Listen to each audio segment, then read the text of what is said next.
They said she should leave before sunset, but no one expected anyone to follow her into the open desert.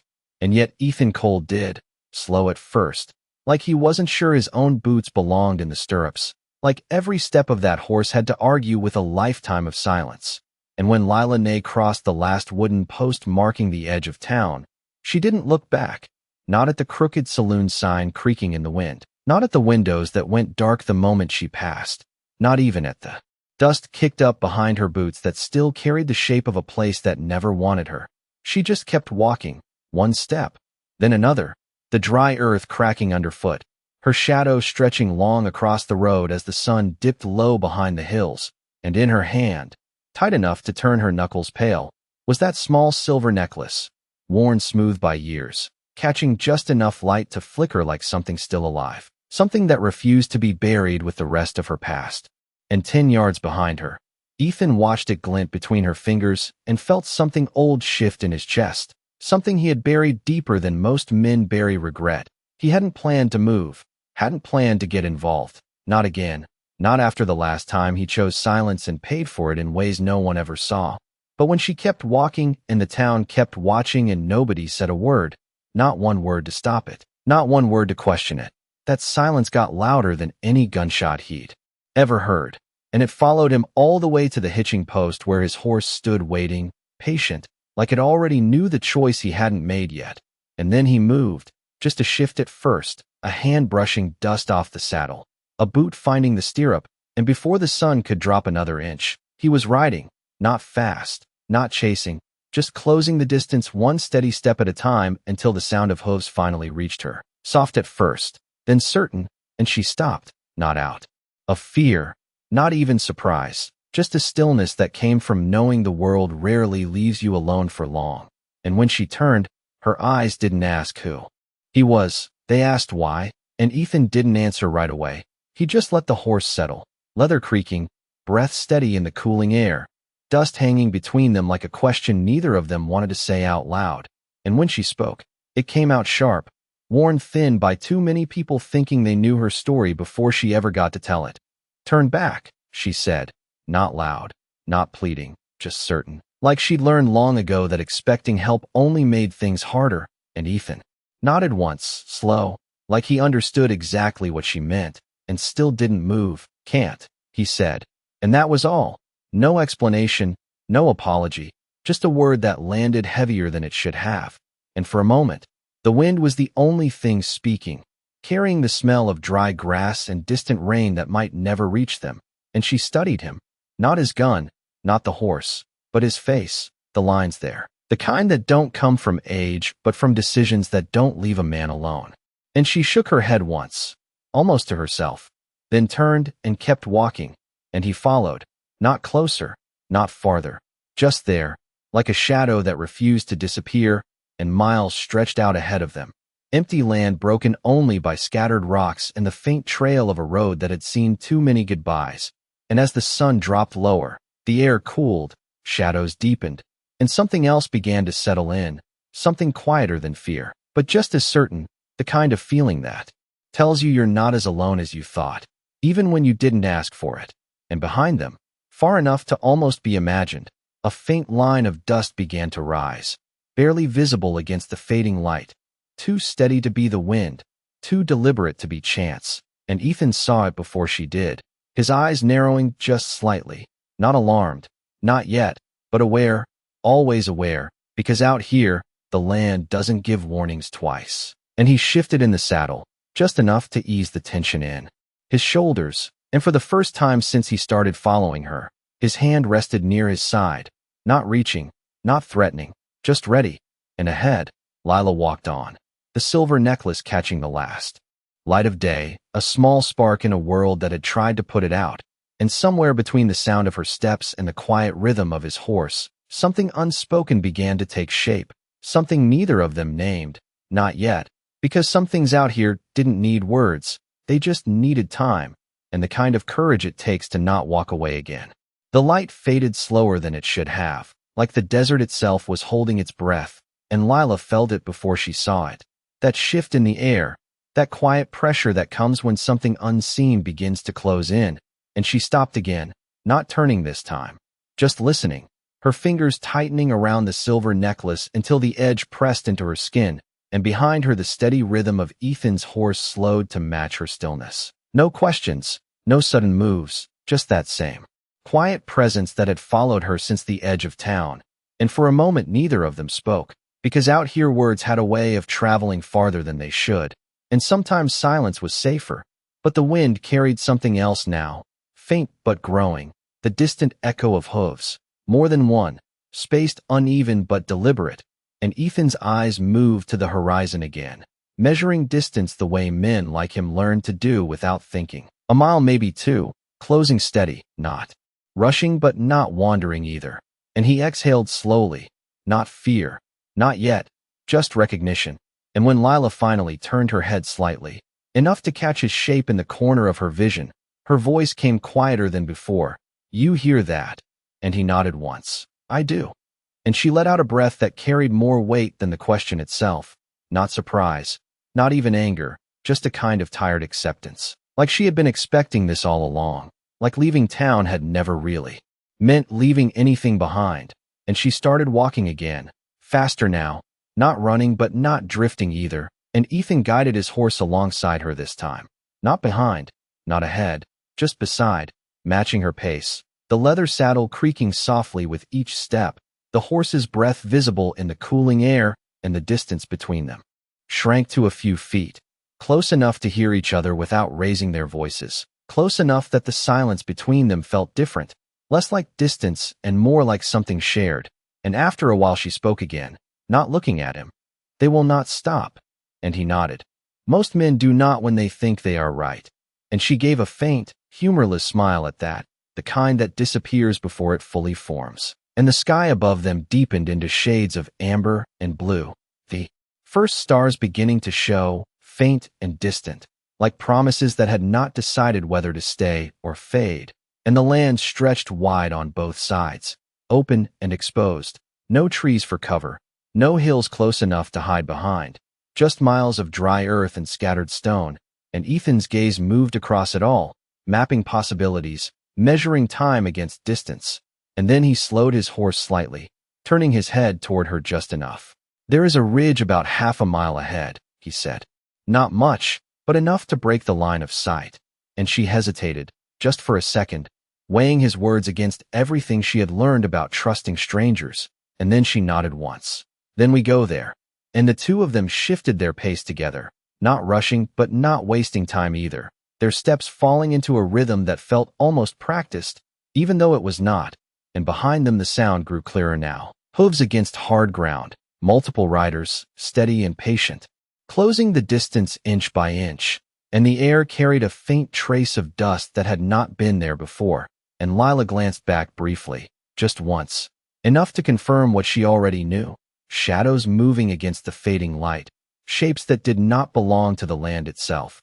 And she turned forward again, her jaw tightening, but her pace did not break, and beside her Ethan remained steady, his posture relaxed in a way that was not careless but controlled, the kind of calm that comes from understanding what fear does and choosing not to let it speak too loudly.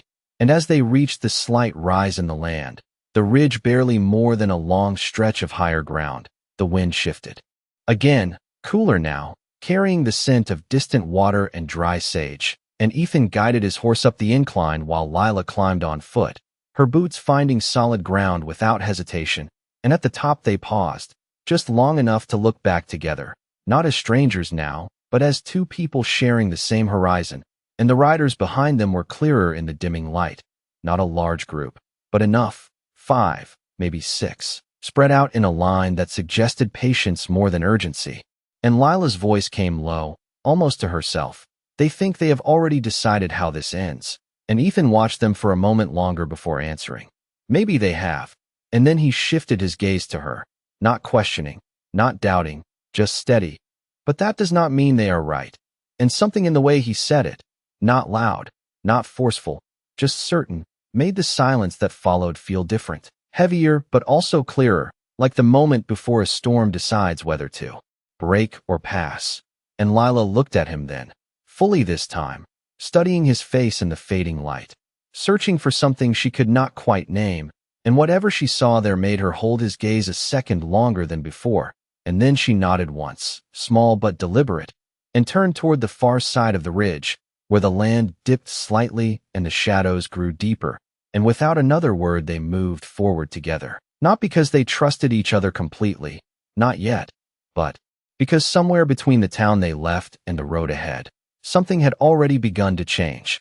The slope on the far side of the ridge swallowed the last light of the sun, and for the first time since leaving the town behind, the world felt quieter, not safe, but quieter in the way a storm sometimes pauses before it decides what it wants to do.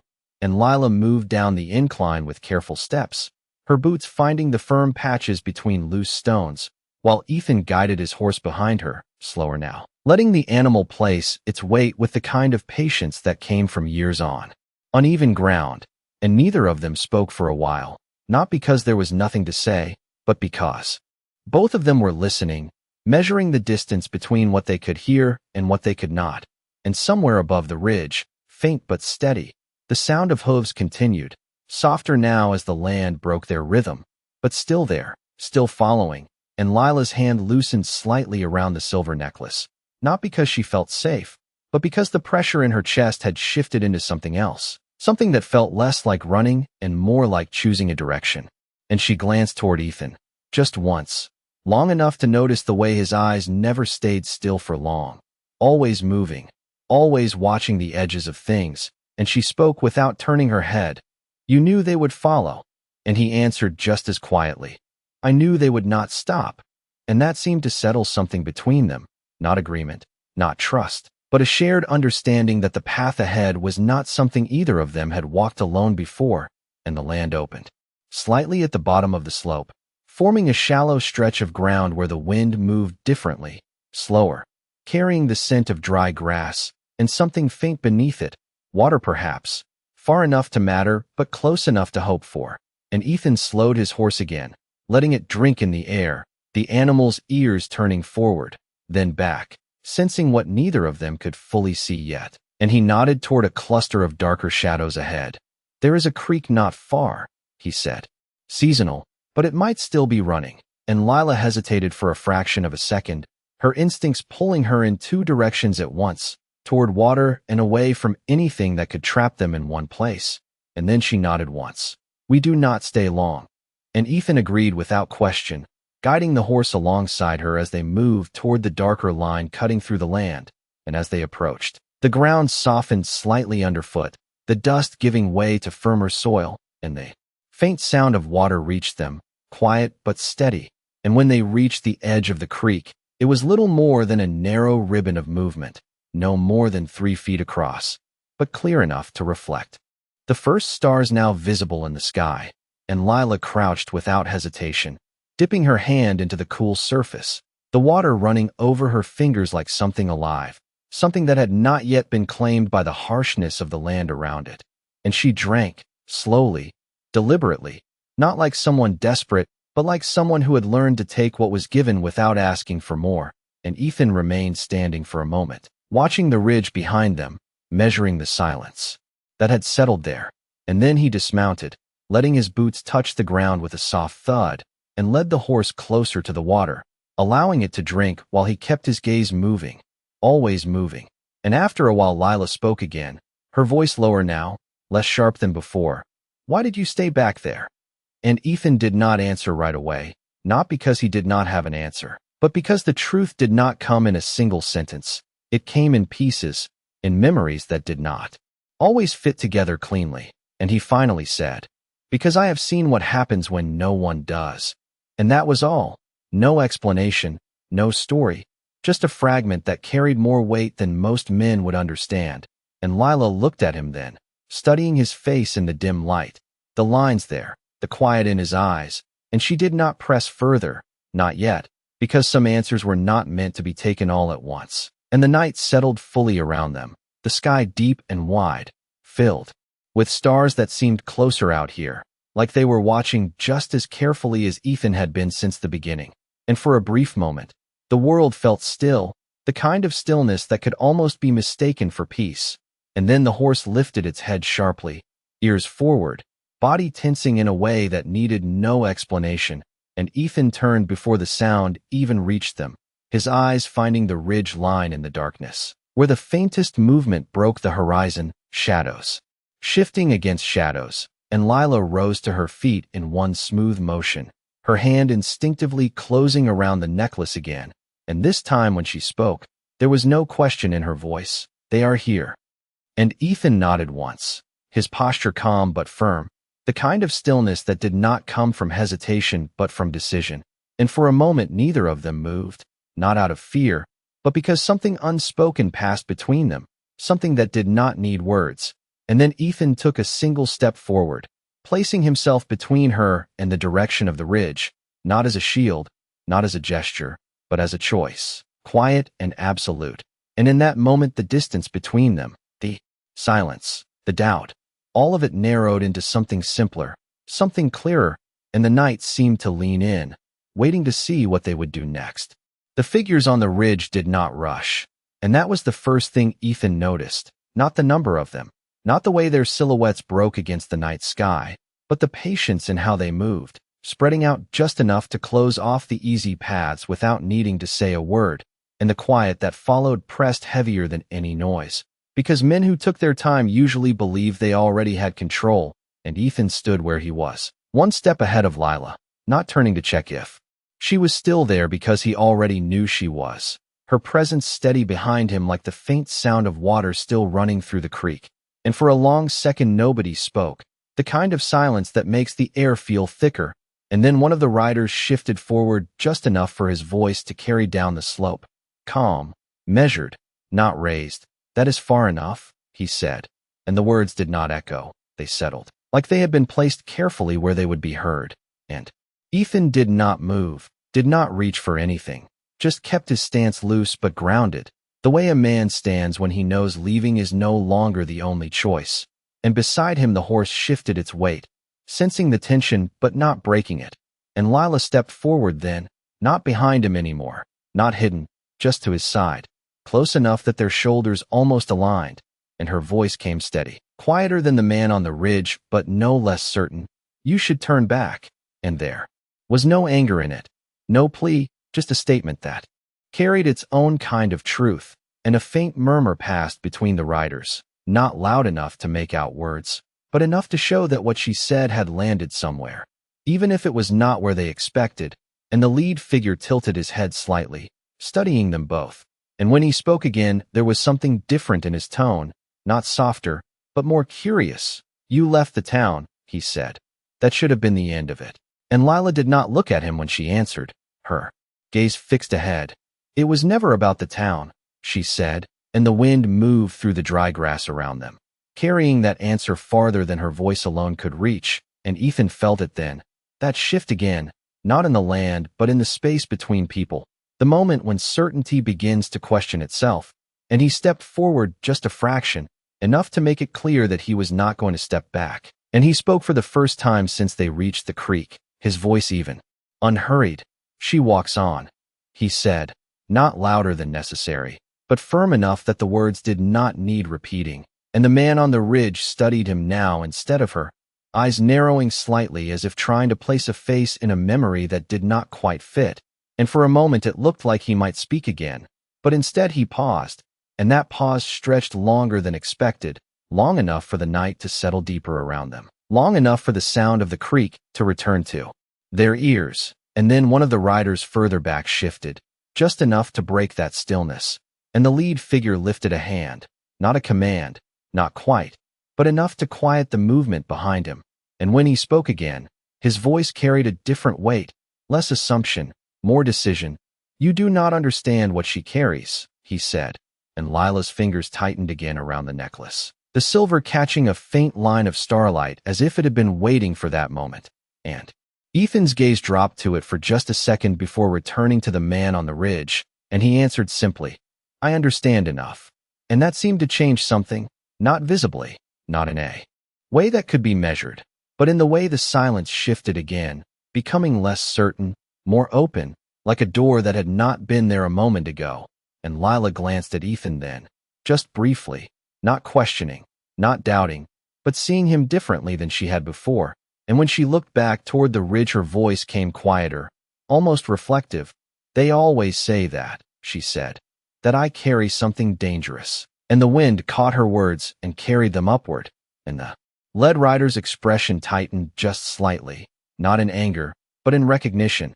And for the first time, he did not answer right away, and in that hesitation something else moved through the group behind him. Not fear, not yet, but uncertainty, and Ethan took one more step forward, closing the space by inches, not to challenge, not to provoke, but to stand where he had chosen to stand from the beginning. And he spoke again, slower this time. "Then maybe it is time to ask what it is instead of deciding it for her." And the words hung there, simple, but heavier than they should have been, and the night seemed to hold them in place, waiting, and for a long moment nothing changed, and then the lead rider exhaled, a small sound, almost lost in the wind, and lowered his gaze just enough to break the line that had held everything in place. And when he looked up again, it was not at Lila, not at Ethan, but at the space between them. And something in that space had shifted into something neither side could ignore anymore. The silence that followed did not break all at once. It shifted, slowly, like something heavy being moved without anyone wanting to admit they were the one pushing it. And the lead rider looked at Lila again, not with the same certainty as before, but with something closer to hesitation, like he had reached the edge of a decision he thought was already made. And for a moment the only sound was the creak behind them, steady and quiet, reminding them that not everything needed to rush to exist. And Lila took a step forward, not away, not back, but forward, into that space that had opened between them, her shoulders straight, her voice calm in a way that did not ask for permission. "You followed me because of this," she said, lifting the silver necklace slightly, letting it catch what little light remained, and the faint reflection seemed to draw every eye toward it, even those who tried not to look. And the man on the ridge did not deny it, did not confirm it either. But the way his gaze held on the necklace told enough of the story without needing words, and Ethan felt that same pull again. The memory he had not spoken of fully, the shape of it sitting just beneath the surface. And this time he did not look away from it. He let it stay there, let it connect the past to whatever this moment was becoming. And Lila's voice came again, softer now, but no less steady. "They told me it belonged to someone dangerous," she said. "Someone who brought trouble wherever she went." And she paused, just long enough for the wind to move through the grass and carry the weight of that claim. "But they never told me her name." And that was the first crack.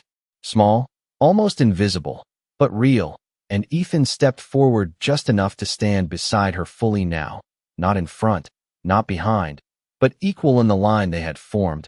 And he spoke quietly, not to challenge, but to answer something that had been left unspoken too long. "Her name was Mariah," he said, and the words settled differently than anything else had, not like a defense, not like an argument, but like a truth that had been waiting for its place. And Lila turned her head slightly toward him, surprise flickering across her expression for just a second before it settled into something deeper, something that connected more pieces than she had expected. And the lead rider's posture shifted again, more noticeably this time, his certainty thinning at the edges as the name reached him. And he looked at Ethan with a sharper focus now, searching, measuring. And when he spoke, his voice carried something new, not authority, not doubt, but recognition trying to form. "You speak like you knew her," he said, and Ethan did not hesitate this time.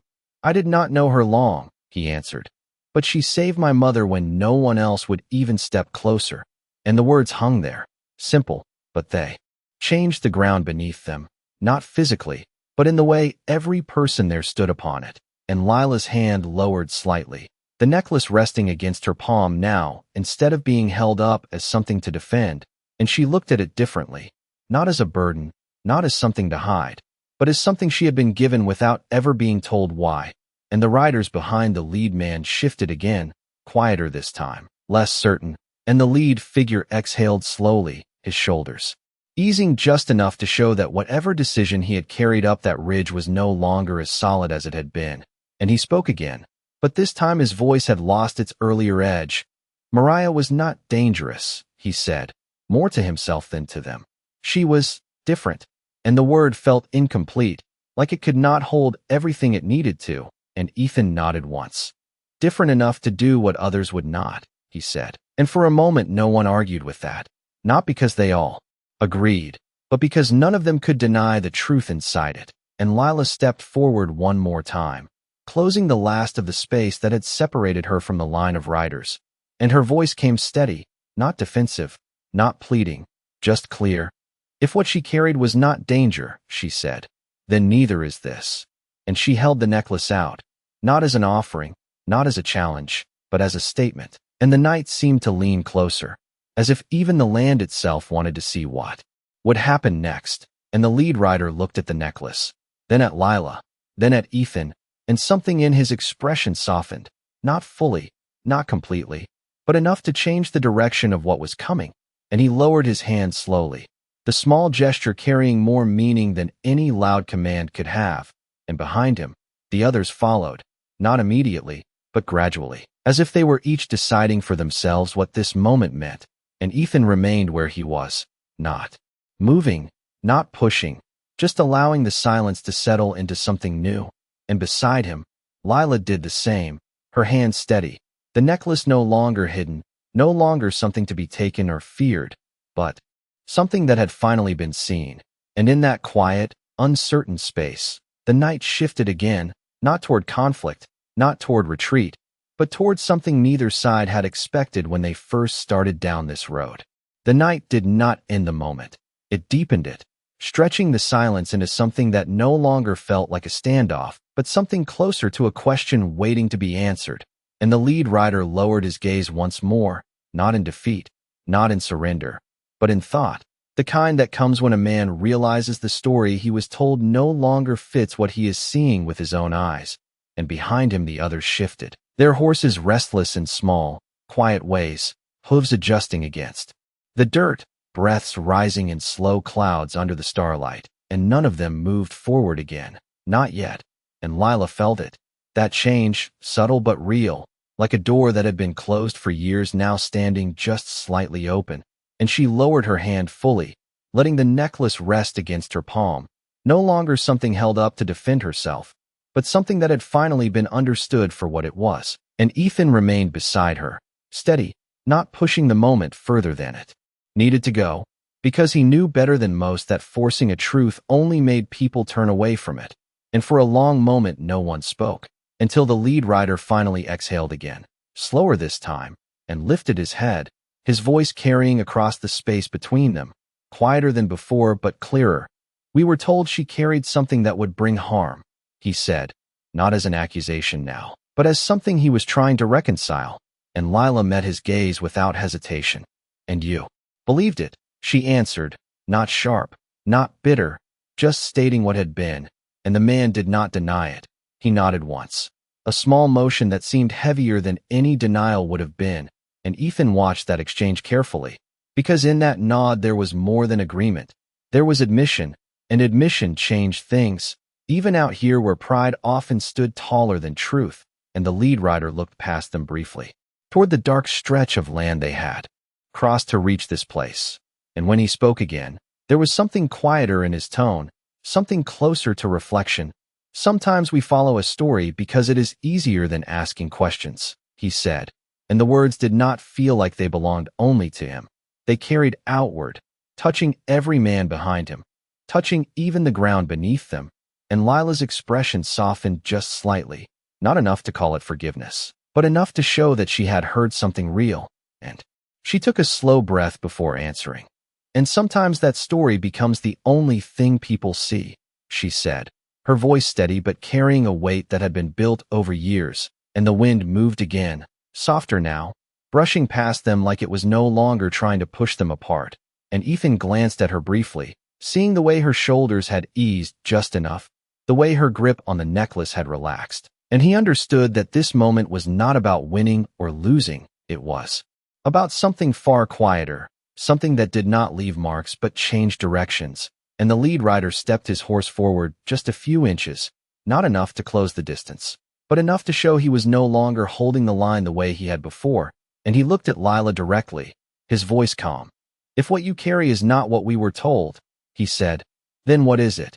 And the question did not come as a challenge. It came as something genuine, And for a moment Lila did not answer. Not because she did not know, but because the answer had never been something anyone asked for before, and she looked down at the necklace in her hand, the silver catching the faint light of the stars, and when she spoke, her voice was quieter than it had been all night, but stronger for it. "It is a memory," she said, "of someone who chose to help when she could have turned away."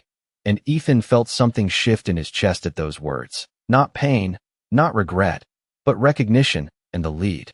Ryder listened, really listened this time, his posture no longer rigid, his gaze steady but open, and behind him the others grew still, not out of command, but because something in the air had changed enough to hold their attention. And after a moment the man nodded again, slower this time, as if accepting something that had taken longer than it should have to understand, and he spoke once more. "Then it is not something to take from you," he said, and the words carried a quiet finality that none of them expected when this night began, and Ethan let out a breath he had not realized he was holding, not relief exactly, but something close, and beside him Lila did not move for a second, as if letting the meaning of those words settle fully before she allowed herself to believe them. And then she lowered her hand completely, the necklace resting against her skin, no longer held up as something to prove, but something she simply carried, and the lead rider turned his horse slightly, not away yet, but enough to show that the direction had shifted, and the men behind him followed that motion in small ways, their formation loosening, their presence no longer pressing forward, and Ethan remained still, watching, making sure the change held. And when the man looked back one last time, his expression was no longer hard, no longer certain, but something quieter, something closer to respect, and he gave a single nod, not to Ethan, not even to Lila alone, but to the space between them, the place where everything had changed, and then he turned fully, guiding his horse away from the ridge, and one by one the others followed, their shapes fading into the darkness they had come from, until the only sound left was the creak again, steady and calm, like it had been there all along, waiting for the world to catch up. And in that quiet, Lila stood still for a moment longer, her eyes following the last of the riders until they disappeared completely. And then she looked at Ethan, not as a stranger anymore, not even as someone she needed to question, but as someone who had chosen to stand when it mattered. And for a long second neither of them spoke, because some things did not need words. After all, the sound of the riders faded slowly, not all at once, but in pieces, like the night was reclaiming what had disturbed it. And when the last echo of hooves disappeared beyond the ridge, the silence that followed felt different from before, not heavy, not uncertain, but open, like a door left behind without being closed. And Lila stood still a moment longer, her eyes fixed on the darkness where they had gone, not watching for their return, but letting the absence settle into something real, something she had not expected to feel, and her hand rested lightly against the silver necklace now, no longer clenched, no longer guarded, just there, as it had always been, waiting to be understood. And beside her Ethan shifted his weight slightly, the soft creak of leather breaking the stillness just enough to remind them both that the night was not over, only changed, and he did not speak right away, because he had learned that some moments needed space to breathe, needed time to find their shape before being named. And after a while Lila exhaled slowly, her shoulders easing in a way they had not since the edge of town, and she turned her head toward him, her voice quieter. Now, not sharp, not defensive, just real. "They believed a story about me," she said, and Ethan nodded once. "Most people do," he answered, not dismissive, not cynical, just stating something that had been true long before either of them stood here. And she gave a faint nod at that, as if the words fit into something she had already known but never heard spoken aloud. And for a moment they stood there with nothing else to add, because sometimes understanding did not need to be explained further. It only needed to be recognized. And the creek behind them continued its quiet path, water moving over stone with a steady rhythm that felt almost like a heartbeat beneath the silence. And Lila glanced down at it, then back toward the open land ahead.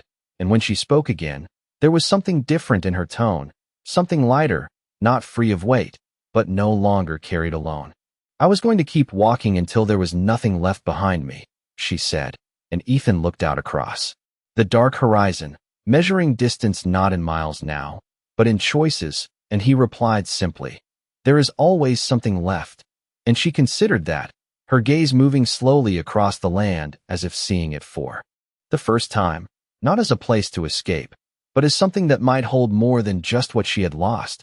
And a faint breeze moved through, brushing past them with a softness that had not been there earlier, carrying the scent of water and distant earth. And Ethan stepped back toward his horse, resting a hand lightly against its neck, grounding himself in something familiar, something steady, and he spoke without turning fully toward her. "The ridge ahead curves west after about a mile," he said. "There is a trail that runs along the lower ground, easier to follow by morning." And Lila listened, not interrupting, not questioning, just taking in the direction as something offered, not imposed. And after a second she asked, "And you?" And the question hung there, unfinished but clear enough, and Ethan paused, his hand still resting against the horse, his gaze fixed somewhere beyond the immediate horizon. And when he answered, his voice was low, almost thoughtful.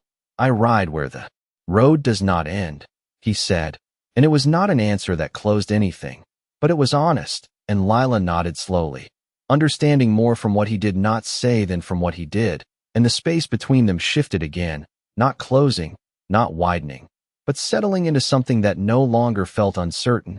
And she took a step forward, then another, moving past him slightly, not leaving, not walking away, just continuing. And for a brief moment Ethan remained where he was, watching her. The way her steps had changed, less driven, more certain, and then he moved as well, guiding his horse alongside her once more, not behind, not leading, just there, matching her pace as the land opened before them, and the night stretched wide above, filled with stars that seemed closer now, clearer, like the sky itself had decided to bear witness to something that did not happen often enough. And neither of them spoke for a while as they walked, because the need for words had passed, replaced by something quieter, something that did not ask to be explained. And after some time Lila glanced toward him again, her voice softer than before. "Back there," she said. "You stood without reaching for your gun." And Ethan gave a small nod. "Some things do not need one," he replied, and she studied him for a second longer, as if measuring that answer against everything she had seen and heard. And then she looked ahead again, the faintest hint of something like a smile touching her expression before it disappeared into the night. And the two of them continued on, side by side, their steps and the horse's quiet rhythm blending into the sound of the land itself. And somewhere between the ridge behind them and the road ahead, something had changed in a way neither of them needed to name, because out here, under a sky that had seen too many stories begin and end, it was enough to know that for the first time in a long while, neither of them was walking alone. The land began to change as they moved forward, not in a way that could be seen all at once, but in small details that only revealed themselves to those who kept walking, the ground softening just enough underfoot, the air carrying a trace of moisture that had not been there before, and the stars above seemed steadier now, less distant, as if the night itself had decided to settle rather than press in. And Lila noticed it first, not with her eyes, but with the way her breathing eased, the way each step no longer felt like it was pulling her away from something, but guiding her towards something she had not yet named. And she slowed slightly, not to stop, just to feel the change more clearly. And Ethan matched her pace without needing to be told, his presence still quiet, still steady, like it had been since the moment he chose to follow. And for a while neither of them spoke, not because they had nothing to say, but because the silence between them had become something different, something that did not demand to be filled. And after some time Lila looked toward the horizon, where the faint outline of land curved gently as Ethan had said, and she spoke softly. "You said the trail would be easier by morning." And Ethan nodded, his gaze following the same line. "It will," he said. "The ground holds less shadow when the light returns." And she considered that, not just the words, but the way he said them, as if he was speaking about more than just the land beneath their feet. And she gave a small nod, accepting it without question, and the breeze shifted again, brushing past them with a cooler touch, carrying the faint scent of water stronger now. And somewhere ahead, unseen but certain, the creek widened into something more, something that might offer rest if they chose to take it. And Lila's hand moved to the necklace again, not to hold it tightly, but to feel its presence, the smooth surface, beneath her fingers grounding her in a way that no place ever had, and she glanced at Ethan briefly, her voice quieter now, almost thoughtful. "You remembered her name," she said, and Ethan did not look at her when he answered, his eyes still on the path ahead. "Some things do not fade," he replied, and there was no weight of regret in his tone this time. Only a quiet acknowledgement of something that had stayed with him longer than he had expected, and Lila nodded slightly, as if that answer settled something she had not realized she was asking. And they continued on, their steps falling into a rhythm that no longer needed adjustment, no longer needed awareness, just movement forward, and the land opened wider ahead of them, revealing a shallow valley where the ground dipped gently and the darkness softened, and the faint sound of water grew clearer, no longer just a suggestion but a presence, steady and calm. And Ethan slowed again, guiding his horse toward the edge of that low ground, and he spoke after a moment. "We can rest here," he said, not as a command, not even as a suggestion, just an option placed between them, and Lila paused, her eyes moving across the valley, taking in the way the land curved around it, the way the stars reflected faintly on the surface of the water below, and she felt the quiet pull of it, not safety, not entirely, but something close enough to allow her to stop for the first time since she left the town behind, and after a second she nodded. "For a while," she said, and Ethan dismounted slowly, the movement unhurried, as if there was no longer a need to rush anything at all, and he loosened the reins slightly, allowing the horse to lower its head toward the grass that grew thicker near the water, and Lila stepped closer to the edge, her boots sinking just slightly into the softer ground, and she crouched, touching the surface again, the water cooler here, clearer, reflecting her face back at her in a way that felt unfamiliar, not because it had changed, but because she was seeing it without the weight she had carried before, and she remained there for a moment, letting the silence settle around her, letting the sound of the water replace the echoes of voices that had followed her for so long. And behind her Ethan stood a few feet away, not watching her directly, but aware of her presence in the same quiet way he had been since the beginning. And after a while she spoke again, her voice low, almost to herself. "I thought leaving would make it disappear," she said, and Ethan answered without hesitation, "It rarely does." And she gave a small breath of something that was not quite a laugh, not quite a sigh, but something in between, and she stood slowly, turning back toward him, her expression softer now, not free of everything, but no longer carrying it alone, and she looked at him for a second longer than before, as if measuring something she had not allowed herself to consider until now, and then she said, "You still have not said where you are going." And Ethan met her gaze briefly, then looked out across the valley, the faint light of the stars reflecting in his eyes, and he answered simply, "Where the road continues." And she studied that answer, the way it left space instead of closing it, and after a moment she nodded, as if that was enough, and the two of them stood there in the quiet of the valley, the water moving steadily beside them, the stars holding their place above, and for the first time since the night began, the path ahead did not feel like something to escape into, but something they could choose together, even if neither of them said it out loud, and in that stillness, something settled, not final, not complete, but real enough to carry forward, step by step, into whatever waited beyond the next rise. The night stretched deeper into silence, but it was no longer the kind that pressed against the ribs. It was the kind that allowed a man to hear his own thoughts without flinching, and Ethan stood near the edge of the shallow water, watching the way the surface carried the stars in broken reflections, each ripple turning something distant into something almost within reach. And behind him Lila moved quietly, not restless, not guarded the way she had been before, but thoughtful, as if each step she took now belonged to her instead of the past she had been running from. And after a while she sat near the bank, pulling her knees in slightly, her gaze resting on the slow current as it moved without hesitation, and she spoke without looking at him, her voice low. "It does not ask where it came from." And Ethan followed her gaze, understanding without needing to question. "No," he said, "it just keeps going."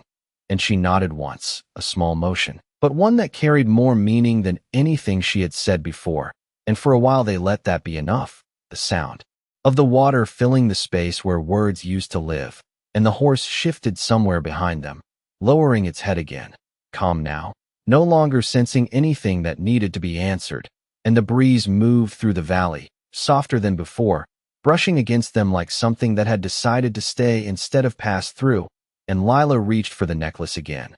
But this time she did not hold it tightly. She turned it slowly between her fingers, studying the way the silver caught what little light remained, and after a moment she said, "She gave this to someone."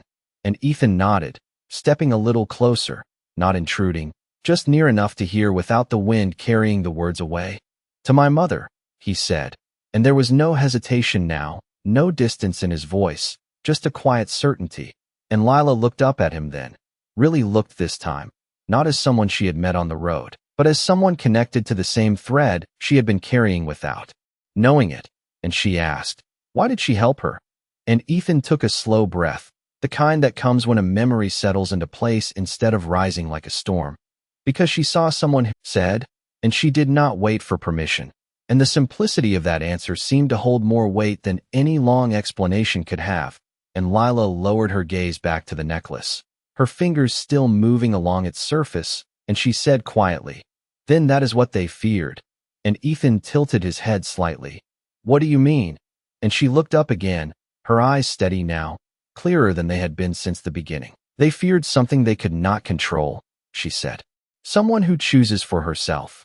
And the words settled between them like something that had always been true, just never spoken aloud. And Ethan nodded slowly, not in agreement alone, but in recognition of something he had seen in too many places to ignore. And the night held them there for a while longer, the valley quiet, the water steady, the sky stretched wide above them, and time moved in a way that did not need to be measured. And after some time Lila stood again, brushing the dust lightly from her hands, not because it mattered, but because the movement itself marked a change. And she looked out toward the direction the land opened beyond the valley, and she spoke. "I thought I was leaving everything behind." And Ethan watched her for a moment before answering. "Maybe you were," he said, "just not the way you expected." And she let that sit for a second, then nodded once. A small acceptance of something that did not need to be fully understood yet. And she took a step forward, then another, moving toward the edge of the valley where the ground began to rise again.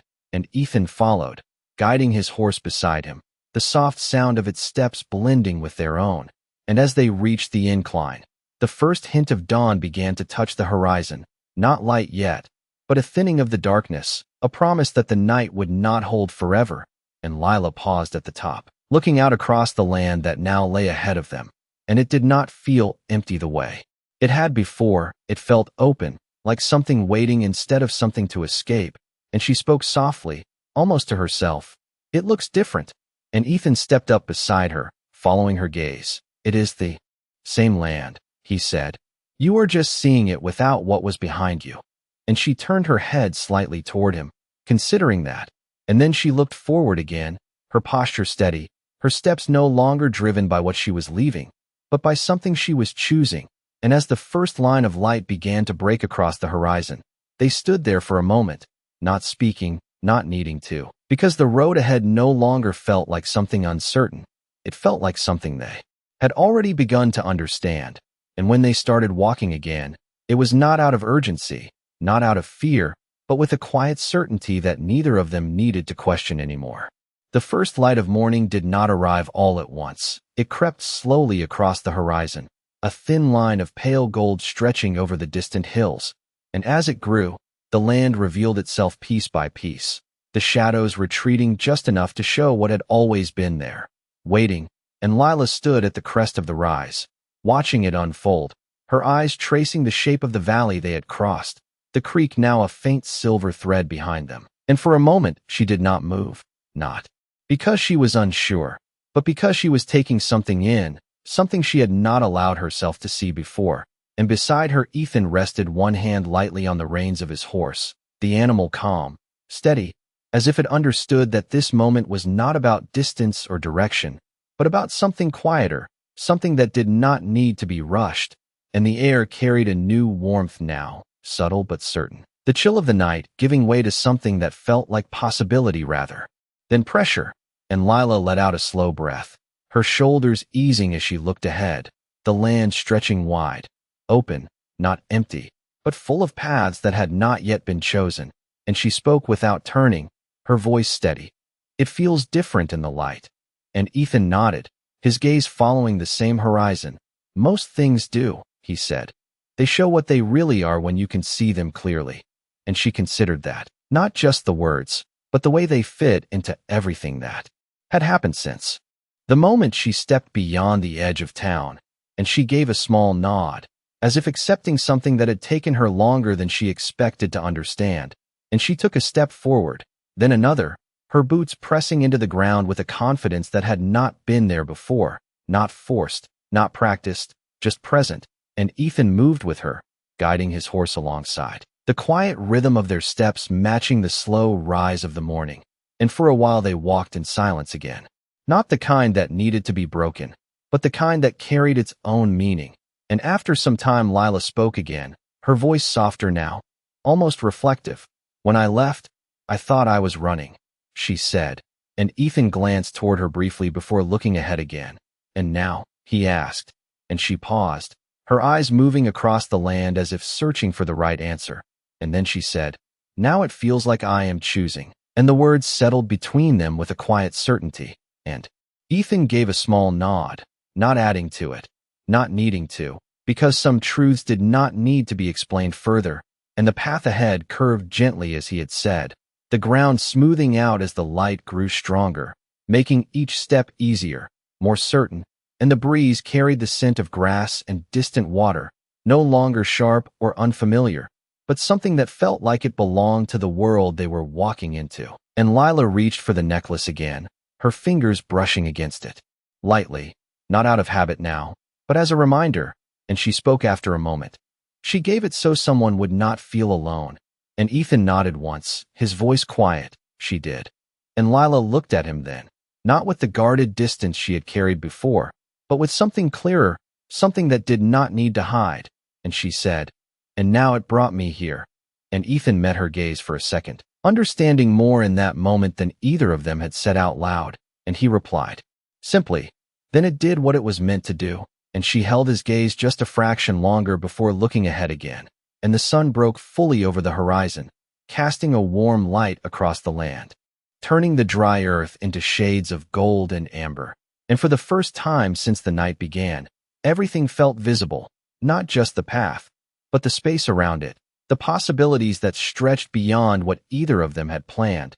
And they continued walking, side by side, the distance between them no longer measured in steps, but in something quieter, something that had already been crossed without either of them noticing. And after a while Lila slowed slightly, not stopping, just turning her head enough to speak.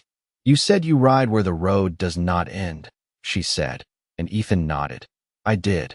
And she studied him for a second, her expression thoughtful, and then she asked, "What if the road does not need to end?" And he considered that, not answering right away, because the question was not simple. And when he finally spoke, his voice carried a quiet understanding. "Then you keep riding," he said, "not to escape, but to see where it leads." And she gave a faint smile at that, the first that did not disappear immediately, and she nodded once, accepting it not as an answer, but as a direction, and the two of them moved forward again, the sun rising higher, the shadows fading behind them, and the land ahead opening wider with each step. And in that quiet, steady movement, something had settled into place, something that did not need to be named to be real. And as they walked, the world around them no longer felt like something to endure, but something to step into, together, without the weight that had once followed every step they took. The sun climbed higher, slow but steady, and with it came a clarity that the night had only hinted at, the kind that did not just light the land but settled into the spaces between thoughts. And Lila walked with a pace that no longer carried urgency, her steps measured, grounded, as if each one belonged exactly where it landed. And beside her Ethan kept the same rhythm, his presence unchanged yet somehow different now, not because he had moved closer, but because the distance between them no longer needed to be measured at all, and the land stretched wide ahead, rolling gently with patches of dry grass catching the morning light. And the path beneath them curved just enough to feel natural, not forced, like it had been waiting for someone to follow it without questioning where it led. And after a while Lila slowed slightly, her gaze drifting across the open space, taking in the quiet details, the way the wind moved through the grass, the way the light settled on the earth without asking anything from it. And she spoke softly, "It is strange." And Ethan glanced toward her briefly. "What is?" he asked, and she took a moment before answering, not because she did not know, but because she was choosing her words differently now. "I thought freedom would feel louder," she said, "but it feels like this." And she gestured slightly toward the open land, the quiet, the steady movement of everything around them, and Ethan nodded, understanding without needing more. "Most things that last are quiet," he said, and she let out a small breath at that, something between a sigh and a realization, and she nodded. Once, as if that answered more than just what she had asked, and they continued walking, the sound of their steps blending into the rhythm of the morning. And after some time the path widened slightly, revealing faint tracks left by others who had passed through long before, not fresh, not recent, but enough to show that this road was not as empty as it had first seemed, and Lila noticed it, her eyes tracing the marks in the dirt. And she spoke again. "Others have walked this way." And Ethan followed her gaze. "They have," he said. "Some stayed, some kept going." And she considered that, not just the fact, but the choice within it, and she asked, "How do you know which one to be?" And Ethan slowed his step just slightly, thinking, not because the question was difficult, but because it deserved more than a simple answer, and he finally said, "You do not always know," he replied. "Sometimes you just walk until staying feels right." And she gave a faint smile at that, not wide, not certain, but real enough to stay, and the land began to rise again ahead of them. A gentle slope leading toward a line of low hills that broke the horizon just enough to suggest something beyond them. And Lila looked toward it, her eyes steady, and she said quietly, "I used to think the world was smaller than this." And Ethan glanced at her. "Most people do," he said, and she nodded. "Because they are told where it ends." And Ethan gave a small nod in return. "And because they believe it." And the two of them shared a brief look, not heavy, not complicated, just an understanding that had formed without needing to be forced. And as they reached the base of the slope, the wind picked up slightly, carrying the warmth of the rising sun across the land, and Lila adjusted her step, moving with the incline without hesitation, and Ethan followed, guiding his horse with the same quiet ease he had shown since the beginning. And halfway up the slope Lila paused, not out of exhaustion, but because something ahead had caught her attention, and she stood still for a moment, her gaze fixed on the crest, where the light seemed to gather just a little more strongly, and Ethan stopped beside her, waiting without asking. And after a second she spoke, her voice lower now, almost reflective. "It feels like something is there." And Ethan looked ahead as well, the line of the hills soft against the sky, and he said, "There always is." And she let that sit for a moment, then nodded once, and without another word she started forward again, her steps steady, deliberate, and as they reached the top of the rise, the land beyond opened once more, wider than before, stretching out in a way that felt both unfamiliar and welcoming. And Lila stood there for a second, taking it in, the way the light spread across it, the way the horizon no longer felt like a boundary but a continuation, and she spoke softly, almost to herself, "It does not end." And Ethan stepped up beside her, his gaze following the same line. "No," he said, "it does not." And for a long moment they stood there, not moving, not speaking, because some realizations needed to settle fully before they could be carried forward. And then Lila took a step, not because she had to, but because she wanted to, and Ethan followed, not leading, not guiding, just there, beside her, as they moved into the space that lay ahead, no longer defined by where they had come from, but by what they were choosing to become. The wind moved differently on the far side of the hill, not stronger, not colder, just carrying a steadiness that seemed to settle into the ground itself. And Lila felt it as she stepped forward, the land stretching wide in front of her without interruption, no fences, no markers, nothing telling her where she should stop or turn back. And for a moment she stood still, not because she was unsure, but because she understood something she had not before, that the absence of walls was not emptiness, it was possibility. And Ethan came to a stop beside her, his horse shifting quietly, its breath slow and even, as if it too recognized the change in the air, and neither of them spoke at first, because the silence had become something that did not need to be broken. It simply existed, like the horizon itself, and after a while Lila took a slow breath, letting it out carefully, and she said, "I thought I would feel lost out here." And Ethan glanced toward her, his expression calm. "And do you?" he asked, and she shook her head once, a small, certain motion. "No," she said. "I feel like I finally know where I am standing." And the words settled into the space between them with a quiet weight, not heavy, not overwhelming, just real, and Ethan nodded slightly, not adding to it, not taking anything from it, because some realizations belong to the person who spoke them, and they began walking again, their pace steady, unhurried, the kind that did not measure distance in miles but in understanding, and the land beneath their feet shifted from the soft rise of the hill into a smoother stretch, the path faint but present, shaped by time more than intention, and the morning light grew stronger, warming the air, revealing the colors of the earth in deeper tones, gold and brown, and the faint green of life that held on where it could, and Lila's hand brushed against the necklace once more, not out of habit, not out of need, but as if acknowledging it, as if understanding now that it had never been something she carried alone, and she spoke again, her voice thoughtful. She did not know where it would end up. And Ethan looked ahead, the horizon still stretching beyond what they could see. She did not need to, he said. She just needed to give it to the right person. And Lila nodded slowly, letting that settle, and after a moment she said, "And now it is mine." Not as a question, not as something uncertain, but as a statement of something she had finally accepted, and Ethan gave a small nod in return. "Now it is yours," he said, and the simplicity of it carried more weight than anything else could have.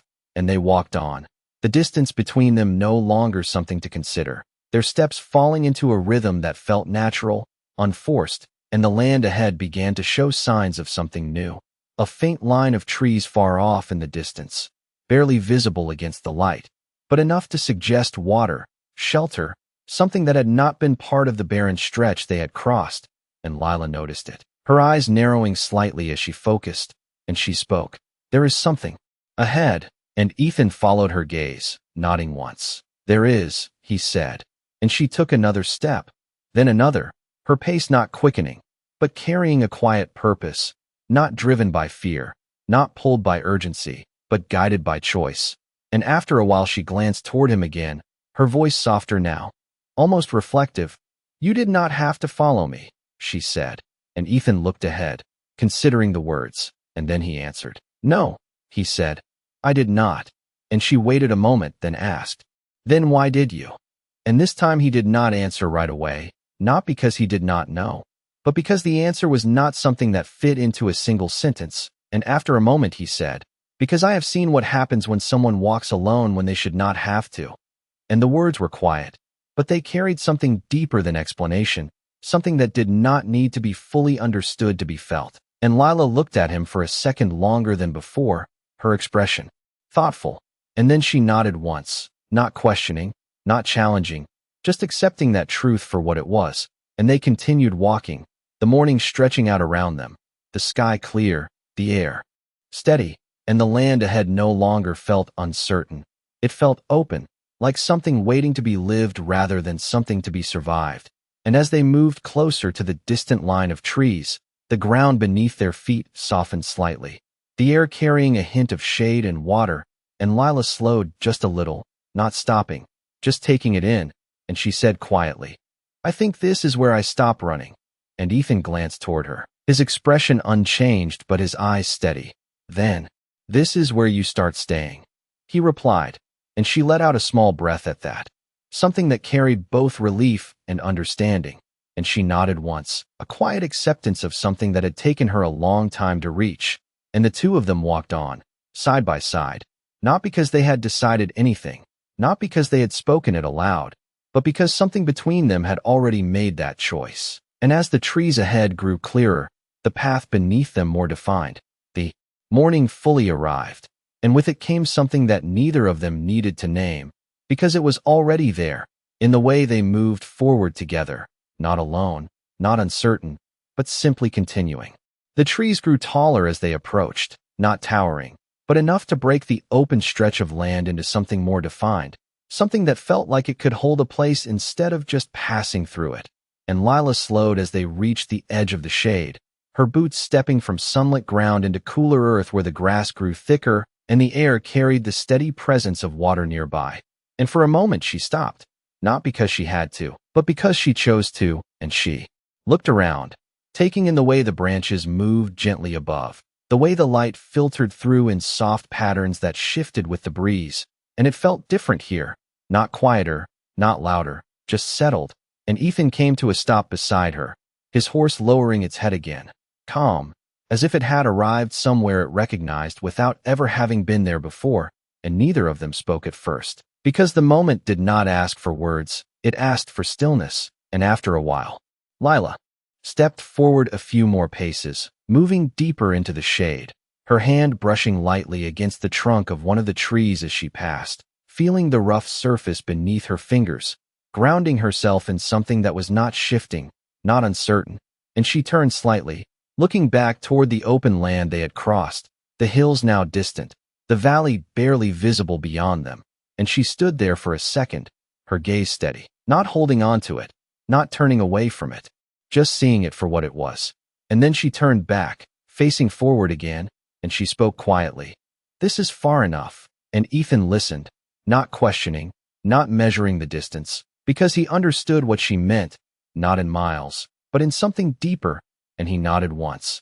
"Then this is where you stay," he said, and she looked at him then, her expression calm, clear, not uncertain, not searching, and she said, "Not because I have nowhere else to go." And he met her gaze, steady. "Because you choose to," he finished, and she gave a small nod, the kind that did not need to be repeated.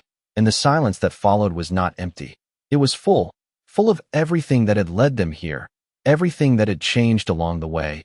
And the wind moved softly through the trees, carrying the scent of water and earth. And somewhere nearby the creek widened just enough to be heard more clearly, its steady flow a quiet reminder that movement did not always mean leaving. Sometimes it meant continuing in place. And Lila stepped toward it, her boots pressing into the softer ground. And she crouched once more, touching the water again, letting it run over her fingers. And this time she did not see a reflection she questioned.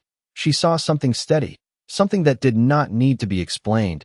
And she stood slowly, turning back toward Ethan.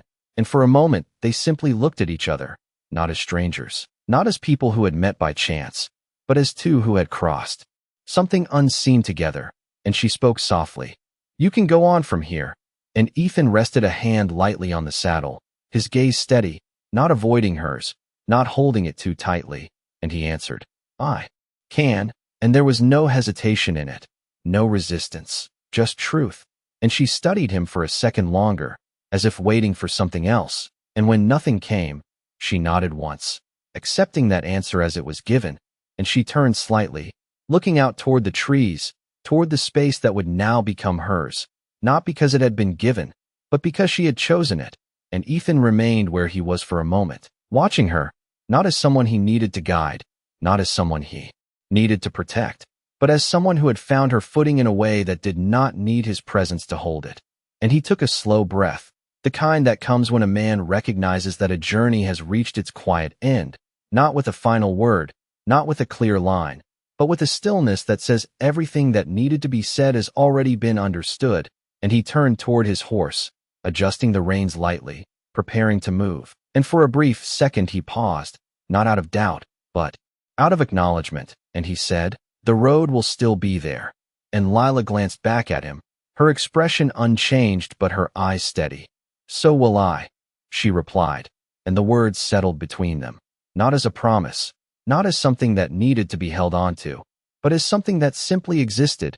And Ethan gave a small nod, then placed his foot in the stirrup and mounted the horse in one smooth motion, the leather creaking softly as he settled into the saddle. And he did not look back immediately, not because he did not want to, but because he understood that some moments were stronger when they were left as they were. And after a second he guided the horse forward, turning slightly toward the open land beyond the trees, the path stretching out once more, wide and uncertain in the way that had once defined everything. and now felt different. And as he rode, the distance between them began to grow, not sharply, not suddenly, just gradually, the way all things that are meant to continue do. And Lila watched him for a moment, not with regret, not with hesitation, but with a quiet understanding. And then she turned back toward the trees, toward the water, toward the place she had chosen, and she took a step forward, then another, moving into the space that was now hers. And the morning light filtered through the branches above, casting soft patterns across the ground, and the sound of the creek carried on, steady, unchanging. And in that quiet, the story did not end. It simply continued, in two directions, each one chosen, each one held. And somewhere between the road that stretched on and the place that remained, something true had been left behind, not as a memory, not as a mark, but as a quiet certainty that out here, in a world that often forgot, there were still moments where someone chose not to let another walk alone, and that choice, once made, never really faded.